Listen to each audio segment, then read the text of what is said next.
Speaking of New York hoops is right. Pacers, Knicks, a heavyweight battle through 4 games that headed to the championship rounds Tuesday night. Game 5 in New York.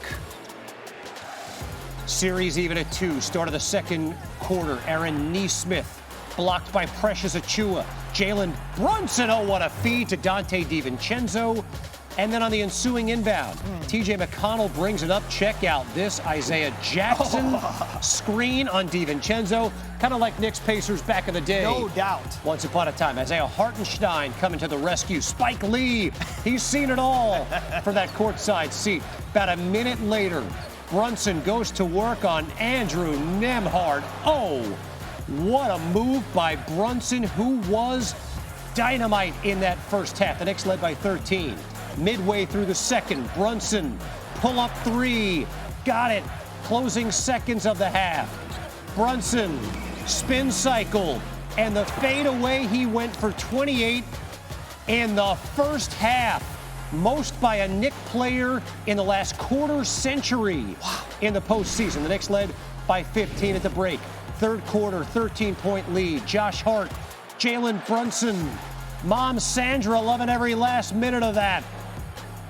Brunson's 6th 30-point playoff game this season, tied for the second most in Knicks history with Willis Reed and Bernard King.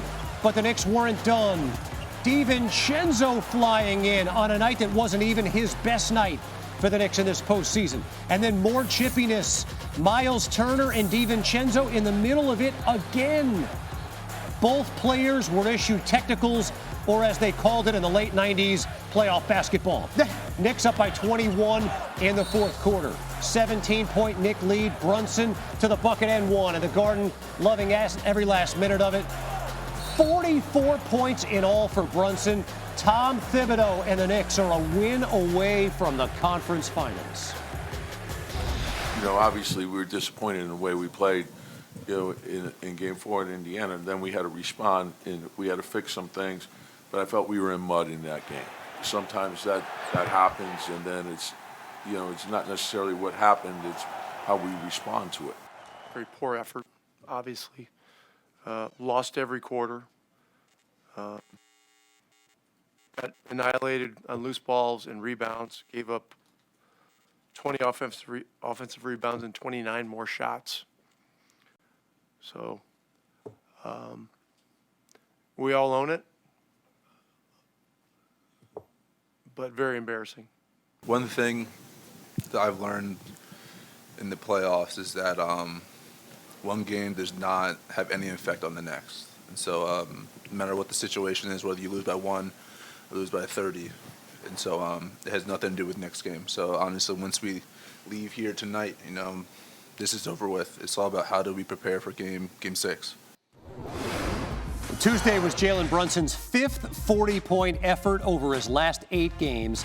He's just the 5th player in postseason history to have that kind of 8-game stretch. Michael Jordan, Bernard King, Kareem, and Jerry West are the others. It's becoming one of the legendary playoff runs in New York sports history.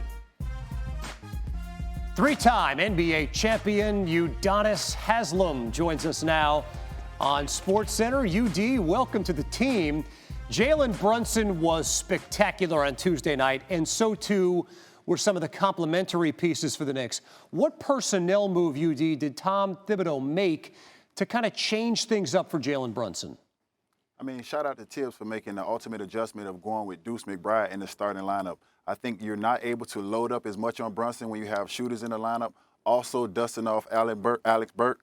You know, those guys were able to spread the floor and give him as much spacing as he needed to be ultra aggressive, either on the pick and roll or just in the open floor attacking his matchup. And one-on-one, nobody can guard him. He showed that through the playoffs. So shout out to Tibbs for making the ultimate adjustment and giving him more space, taking away Precious Achiuwa, and also putting Josh Hart on Siakam where he can hold him down as well. So great decisions made, and it's a chess match, and, you know, Tibbs won this round, so get ready for the next one. Burks and McBride combined to go for 35. So, Udonis, what changes can Indiana make with that Knicks small ball lineup? Well, first of all, they got to rebound the ball. They want to get out and run, but you can't get out and run if you give up 20 offensive rebounds. So first and foremost, you got to finish possessions with rebounds. Secondly, I think Hallenberg has to be a little bit more aggressive. Obviously, he's the head of the snake, so he's got to be aggressive in the open floor and in the half court. He's naturally gifted, so he'll make the right plays and get guys involved, but it has to start with him being aggressive first and foremost. Udonis, you're the all-time leading rebounder in Miami Heat history. How has rebounding told the stories in this Knicks-Pacers series?